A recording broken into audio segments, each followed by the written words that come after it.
ये 10 बातें प्रधान होती हैं। आपके अंदर 6 भाव आ रहे हैं या बुरे भाव आ रहे हैं तो उनमें ये 10 बातें प्रधान हैं। पहला, स्थान।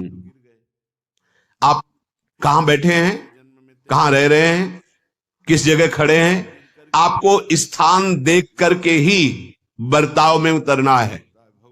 जैसे मंदिरालय है, आप वहां खड़े होंगे तो तमोगुण अपने आप बढ़ने लगेगा, आसुरी प्रवृत्ति बढ़ने लगेगी। ऐसे ऐसे जिस स्थान पर खड़े होने से, देखने से, बात करने से हमारी वृत्ति बिगड़ रही, उस लगता है कि मैं तैर करके भव समुद्र पार हो जाऊंगा, ज्ञान आदि साधनों से देख ले। बड़े बड़े महापुरुषों का अनुभव, संतों का अनुभव कि बिना भगवान श्री हरि की शरण हुए इस दुरंत माया पर विजय प्राप्त करना बहुत कठिन है। 2 4 10 दिन ठीक चलोगे, फिर गिर जाओगे, फिर उठो, फिर गिर गए। बार बार ऐसा होने पर साधक निराश हो जाता है। कब तक? ये निराशा यदि शरणागति है तो पूर्ण भगवान के चरणों में समर्पित करा देगी। अगर अहंकार शेष रहा तो फिर गिरना पड़ेगा। इसलिए पहले से ही अहंकार सहित भगवान की शरण में हो जाए तो इस सब विषयों पर विजय प्राप्त करके इसी जन्म में वो गाढ़ भजन के द्वारा भगवान की प्राप्ति कर ले। फिर हम तो प्रियाजू की शरण में हैं, जिनकी शरणागति का, जिनके चरणों का बड़ा प्रताप है। पूर्ण महिमा चरणों की तो वृंदावन और लालजू जानते हैं, प्रियाजू के श्री चरणों की। श्रीपाद प्रबोधानंद जी महाराज कह रहे हैं, राधा पादारविंदानंदम वृंदावनम हरेर हृदपि पूर्वत्र सैव धत्ते परत्र हरिणार्पयते बलाधृतीयत्। श्री प्रियाजू के चरणारविंद का आनंद पूर्ण रूप से तो 2 ही करते हैं, वृंदावन और लालजू महाराज। श्री वृंदावन की रज में हमारी प्यारी जू जब चलती हैं तो चरण चिन्ह बनते हैं, 19 चरण चिन्ह। और जब प्यारी जू चलती है तो लालजू का हृदय ऐसा होता है कि वो भूमि लालजू का हृदय बनता है और लाडली जू के चरण लालजू के मानो हृदय पर पड़ रहे हैं। श्रीमद चतुरासी जी के एक पद पर ध्यान दें, ब्रज नव तरुणी कदम्ब मुकुट मणि श्यामा आजु बनी। पद अंबुज जावक जुत भूषण श्री प्रियाजू के चरण कमल, जिनमें महावर लगा हुआ है, मेहंदी से चित्रकारी की गई है और पायल नूपुर आदि भूषण धारण किए हुए। कहां विराजमान है? बोले प्रीतम उर अवनी, प्रीतम के हृदय से लगे हुए। इसमें वर्णन करते हैं, पूर्वत्र शैव धत्रे परत हरिणार्प्यते बलाधृतीयत्। श्री चरणों के समीप बैठकर श्री कृष्णचंद्र जू, श्री लालजू बलपूर्वक श्री लाडली जू के चरणों को लेकर अपने से हृदय से लगाते हैं। श्रीमद राधा सुधा निधि में हृदयर्पितम मधुपते स्मरताप मुग्रम निर्वापयत परम शीतलमाश्रयामी। श्री लालजू लाडली जू के चरणों को जब ऐसे अपने वक्षा स्थल पर रखते हैं तो उनके हृदय का जो इसे ऐसी गलती होंगी, ऐसे आचरण होंगे कि लगेगा कि अब हम श्री जी के लायक नहीं हैं। ऐसा लगेगा। ये बड़ा नीच मन है, ये कभी विश्वास योग्य नहीं है। बहुत अच्छा सपोर्ट करेगा, एकदम विरोध करके गिरा देगा, और जब साधक गिरता है तो उसको लगता है मैं लगता हूं नहीं चल पाऊंगा इस मार्ग में, ये बार बार मुझे गिरा देता है मन। निराश नहीं होना, हताश नहीं होना, फिर भागो श्री जी के चरणों की तरफ। बहुत उदार चरणारविंद है, बहुत करुणामय है, प्रेम की अजस्र धारा शरणागतों पर बरसती रहती है। बाट जो हो कब वर्षा होगी हमारे ऊपर प्रेम की, जब ये काम क्रोधादि दोष सब धुल जाएंगे और हम निर्मल भाव से अपनी प्यारे जू में ही तन्मय बने रहेंगे। दुर्भाग्य है, श्री जी तो कृपा करती हैं, पर हम उस कृपा की अवहेलना करके फिर भोगों की तरफ चले जाते हैं। मीना जालेन दासई सरसी मृग गणा वागुरा विश्वरणे हिंसई संसार चक्रे हरि विमुख नरा। जैसे क्रूर व्याध बीणा की ध्वनि में मुग्ध करके हिरणों को पास बुलाता है और बाणों से बेध देता है, ऐसे ही ये काल भोगों की फांसी डालकर, जाल डालकर, हमें फंसाकर पूरा जीवन नष्ट कर देता है। ऐसे ही नाना प्रकार की मधुरता सुनाकर इस लोक में ये सुख, परलोक में अप्सराएं मिलेंगी, ये हमको काल अपने अधीन किए हुए है। नाना प्रकार की भोग सामग्री भोगने की इच्छा रूपी जाल में हम फंस करके आनंद समुद्र प्रभु से बिलग हो गए। नाना प्रकार के भोगों की महिमा सुन करके हम ऐसे बिंध गए जैसे व्याध बीणा सुनाकर मृग को बाणों से बेंध देता है। अब ऐसा लगता है कि हम प्रभु के मार्ग में ही नहीं चल सकते, हमें तो भोगों ने परास्त कर दिया और भोगों के बिना अब हम जी नहीं सकते। ये बहुत बड़ी दुर्गति है, इसी का नाम दुर्गति है। श्रीपाद कह रहे हैं माया में फंसा ही देती, खेल खेल में फंसा देती है, ना चाहते हुए भी फंसा देती है। बहुत दूर रहने की बात है। हम प्रभु से दूर रहते हैं, भोगों के नजदीक रहते हैं, जबकि हमें प्रभु के नजदीक रहना है, भोगों से दूर रहना है। जैसे असावधान राजा को उसके अनुचर, उसी के अनुचरगण बांध लेते हैं और उसे परास्त करके स्वयं अधिपति बन जाते हैं, उसी प्रकार मन और इंद्रियां ये भोगों की लालसा दिखा करके निर्बल हुए आत्मज्ञान रहित जीव को ये बांध लेते हैं और अधिपति बन जाते हैं। अब जो चाहे वो करावे। मन बुद्धि इंद्रियां ये ऐसे जीवात्मा को जो आत्मज्ञान रहित है उसको अधीन कर लेते हैं, जैसे मंत्री और सेनापति मिल जाए और राजा को बंदी बना ले और स्वयं राजा बन बैठे। हुसैन शाह ने अपने राजा सुबुद्धि राय के साथ ऐसा ही किया था। वैसे तो राजा यदि प्रवीण हो तो ये नहीं बांध सकते। प्रवीण आत्मज्ञान, भगवत शरणागति, पर ये भगवत शरणागति और आत्मज्ञान से रहित जीवात्मा मन और इंद्रियों के अधीन होकर परास्त हो गया, पूरे हाथ उठा दिए। आप अद्भुत प्रियालाल के रूप से क्यों नहीं बांध देते? आप अद्भुत प्रियालाल की सेवा सुख से क्यों नहीं बांध देते? कृपा करो, आप भी अपने प्रेम जाल को फैलाओ और संसार समुद्र में खेलते हुए हमारे मन और इंद्रियों को अपने अधीन कर लो। भवबंधमति सुतुच्छम छेतुम वृंदावने हमायातः हरि हरि तत्र ममा भूद्वंधो प्याचाल्य ईशेन। वृंदावन आपके लिए तो ये संसार बंधन तुच्छ बंधन है, इसे काटने में कोई देर लगेगी क्या? और यही महिमा सुनकर मैं आपकी शरण में आया हूं। हे वृंदावन धाम, हे हरि, मैंने सुना है कि वृंदावन ने ईश्वर को अधीन कर लिया है।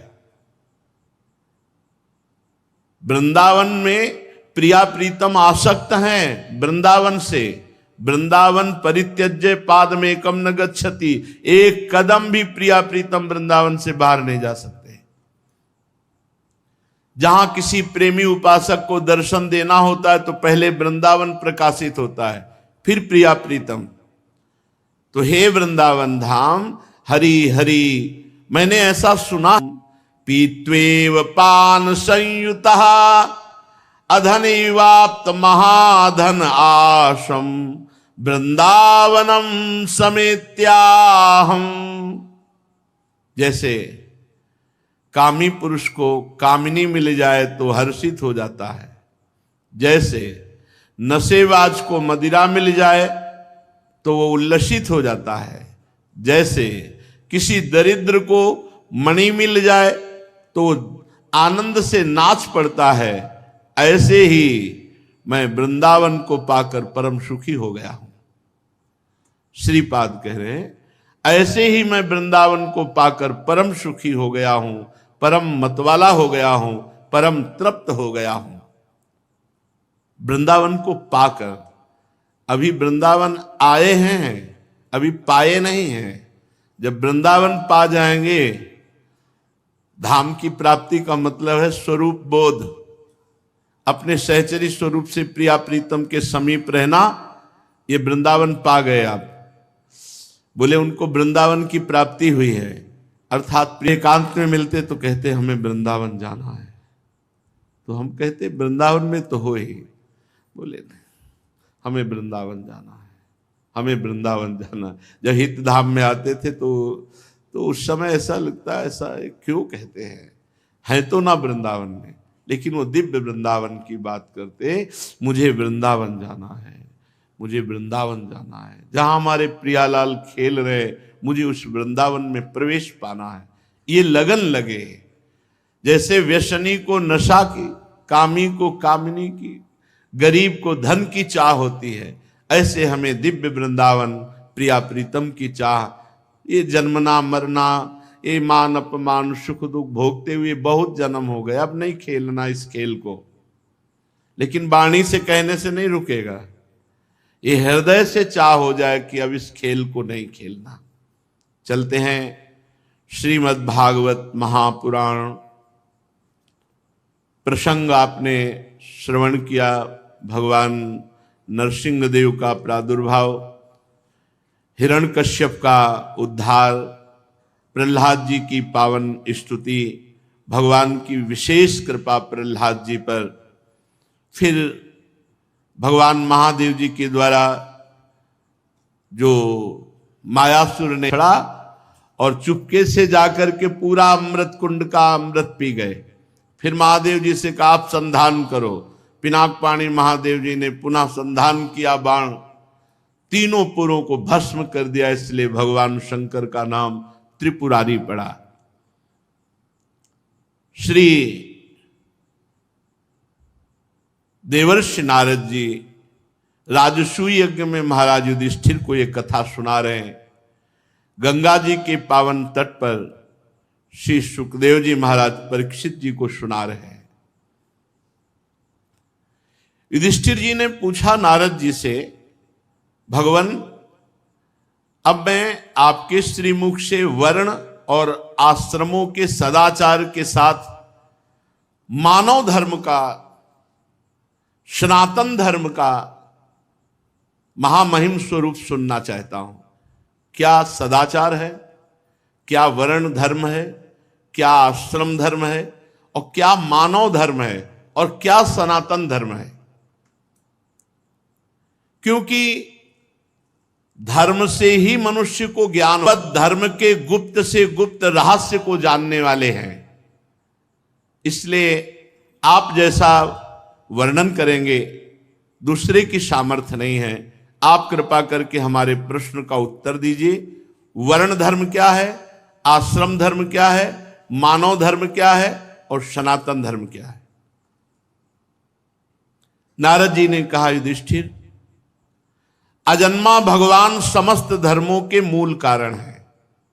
जितने भी धर्म हैं सबके मूल कारण परमेश्वर ही हैं, भगवान ही हैं। चाहे जिस नाम से पुकारा जाए, सबके मूल कारण भगवान है। वही प्रभु चराचर जगत के कल्याण के लिए धर्म रूप से अवतरित हुए। जो सनातन धर्म है वो वेद स्वरूप है। जो वेद है वो भगवान है। इसलिए भगवान श्री हरि ही सनातन धर्म है। जो भगवान श्री हरि के तत्व को जानने वाला महात्मा है वो सनातन धर्म है। जो स्मृतियां हैं वो सनातन धर्म है। 30 लक्षण है सनातन धर्म के। ये जो सनातन धर्मावलंबी जन है, ध्यान दें, हमारे सनातन धर्म के 30 लक्षण हैं ये। सबसे पहला है सत्य। ये जो झूठ बोलते हैं, अपने को सनातन धर्मावलंबी कहते हैं, ये धर्म का उल्लंघन कर रहे हैं। और अब 100 में कम संख्या होगी, 1000 में कोई एक हो जो इस बात पर विचार करता हो कि मैं झूठ ना बोलूं। 1000 में 100 तो नहीं पढ़ पाएगा। 100 में 99 बोले तो नहीं चलेगा। 1000 में एक कोई होगा जो ये विचारवान हो कि मैं सत्य बोलूं, झूठ ना बोलूं। हम लोग बड़े गर्व से कहते हैं हम सनातन धर्मावलंबी हैं। तो सनातन धर्म का पहला लक्षण है सत्य। और सत्य क्या है? भगवान। सब कोई जानता है, मरने के बाद जब शव यात्रा होती तो सब बोलते हैं राम नाम सत्य है। जैसे अपने ब्रज में बोला जाता है कृष्ण नाम सत्य है, गोपाल नाम सत्य है, गोविंद नाम सत्य है। अगर भगवान का नाम जप नहीं करते तो किस बात के सनातन धर्मावलंबी हैं? तो आप कैसे कह सकते हो? पहला ही लक्षण है सत्य। सत्य है भगवान नारायण हरि राम कृष्ण। सत्य नारायण सच्चिदानंद रूपाय विश्वोत्पत्त्यादि हेतवे तापत्रय विनाशाय श्री कृष्णाय वयम नमः। जब भगवान कंस कारागार में प्रकट हो रहे हैं तो समस्त देवता करके जब स्तुति करते हैं तो पहला श्लोक है सत्यव्रतम त्रिसत्यम। त्रिकाल में जो सत्य है वो भगवान सत्य। नाम जप नहीं करते, सत्य नहीं बोलते, सत्य मार्ग पर नहीं चलते, किस बात के सनातन धर्मावलंबी? सत्य को समझो। जो भी अपने धर्म पर चलने पे कष्ट मिले, काम आदि जलाते हैं, क्रोध आदि जलाते, बहुत प्रकार के ताप हैं। जैसे अब प्रातःकालीन बेला पर उठ करके स्नान करके अपनी दिनचर्या पे आना बड़ा कठिन है। 8 बजे तक खूब सोना, तो कहां वो 8 बजे तक सोना और कहां 2 बजे रात्रि के जग करके अपनी दिनचर्या करना। तो अपने धर्म के पालन में जो हमें कष्ट मिलता है उसे तपस्या कहते हैं। हमारे सनातन धर्म का तीसरा लक्षण है तप, तपस्या। चौथा है शौच। शौच माने पवित्रता, शरीर की बाहरी पवित्रता और हृदय की आंतरिक पवित्रता। ये सनातन धर्म है। खड़े खड़े लघु शंका करते हैं, पूरे कपड़े में छिट्टी पड़ती है, अपवित्र। शौचालय की सीट पर बैठकर लघु शंका करते हैं, उठे चल दिए, अपवित्र। शौच हुए, मिट्टी रज आदि से बाहरी पवित्रता, और छल कपट, गंदी बातें सोचना, गंदी बातों के संकल्प बनाना, ये सब अंदर की अपवित्रता है। इसका त्याग कर दे। छल कपट, गंदी बातों का चिंतन, गंदी बातों का संकल्प त्याग करने से आंतरिक पवित्रता होती है। और बाह्य और आंतरिक दोनों पवित्रता पूर्ण रूप से सुरक्षित रहेगी यदि धर्म का पहला लक्षण सत्य। सत्य है हरि, सत्य है हरि नाम। यदि नाम चल रहा है तो भीतर और बाहर दोनों से पवित्र रहोगे। सवायाभ्यंतर शुचि, वाय अभ्यंतर शुचि। जो नाम जापक है उस अंदर और बाहर दोनों से पवित्र रहता है। जब तक पवित्र नहीं रहोगे तब तक आप बाहर ही तो तुम्हारा मन अपवित्र हुआ है, भोगों में, शरीर में, संसार में, तो यहीं से पवित्रता शुरू होगी, तब तुम्हारा मन पवित्र होगा। बाहर से पवित्र होते होते अंदर पवित्र हो जाओगे। बाहर अपवित्र है तो हमारा सनातन धर्म का लक्षण चौथा है पवित्रता। पहला सत्य, फिर दया, फिर तपस्या, फिर पवित्रता। 30 लक्षण है, ये सनातन धर्म है, इसको समझो। पवित्रता बड़ा कठिन